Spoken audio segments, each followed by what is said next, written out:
बिस्मिल्लाहिर्रहमानिर्रहीम। 10th class बेटा, आज हम एक टॉपिक डिस्कस करेंगे ग्रामर का। पेज नंबर 85 पे मौजूद है, चैप्टर नंबर 7 के एक्सरसाइज में, and the topic is indefinite pronouns. बहुत सिंपल टॉपिक, बहुत interesting. First of all you must know that what is mean by the term pronoun. Pronoun से क्या मुराद है, फिर हम उसके आगे टाइप में जाएंगे और इनडेफिनिट प्रोनाउन डिस्कस करेंगे। When we say pronoun, that means it is a word which is a replacement of a noun. We can say a pronoun is the word which can be used in place or instead of noun. कि pronoun ऐसा लफ्ज होगा, ऐसा लफ्ज होता है जो noun की जगह पर इस्तेमाल किया जाता है। मसलन when we say Aslam is a boy, and in the next sentence we say he goes to school। जब हम कहते हैं असलम एक लड़का है और अगले फिक्रे में हम कहते हैं वो स्कूल जाता है, अब जो वो का लफ्ज है, ही का लफ्ज आया, तो ही दरअसल असलम के लिए आ रहा है, तो ये प्रोनाउन है।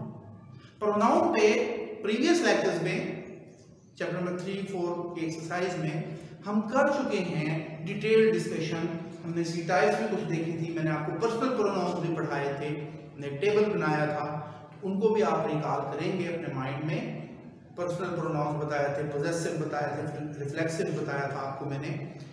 इसी तरीके से आज एक टाइप है इनडेफिनिट प्रोनाउंस।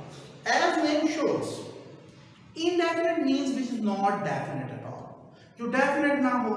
मसलन हम ये उस सिचुएशन में कहेंगे कि जब एक्शन हैपन हो रहा है लेकिन हमें पता नहीं है कि किसकी वजह से ये एक्शन हो रहा है, कौन एक्शन डूअर है। मसलन हम कहते हैं someone has knocked the door, किसी ने दरवाजे पर दस्तक दी है। देखिए मैं आपके सामने सेंटेंस लिखता हूं, मैं कहता हूं someone has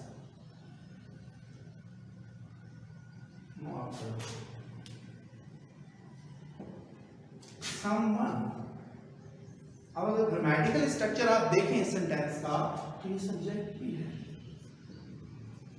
और सब्जेक्ट ये कौन सा है, ये प्रोनाउन है। और प्रोनाउन कौन सा है ये, क्योंकि हमें पता नहीं है किसकी बात हो रही है। देखिए अगर आप someone है, क्योंकि नॉक हुआ है तो ये तो कंफर्म है कि कोई है, लेकिन हमें ये कंफर्म नहीं है कि वो कौन है। तो नॉक यानी एक्शन की बुनियाद पर वर्ब है ना सेंटेंस का, यानी एक्शन हो रहा है, इसकी बुनियाद पे हम कहते हैं कि एक्शन डूअर है लेकिन अननोन है।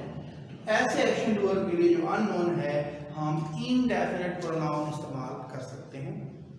इसी तरीके से हम यूज करते हैं जी एनीवन, हम वर्ड यूज करते हैं someone, हम कहते हैं anybody, we can say somebody, we can say everybody।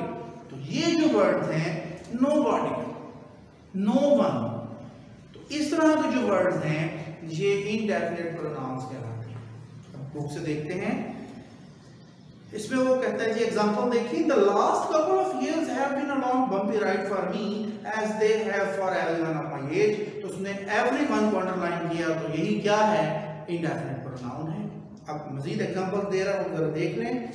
First sentence देखेंगे everybody enjoys a good movie, तो इसमें एवरीबॉडी क्या है, इनडेफिनिट प्रोनाउन है।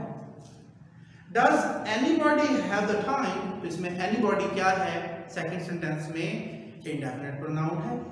One sang while the other played the guitar, one the other, तो ये क्या है हमारे पास इंडेफिनिट प्रोनाउंस है। nobody knows the trouble I've seen, nobody इसमें क्या है, इंडेफिनिट प्रोनाउन है।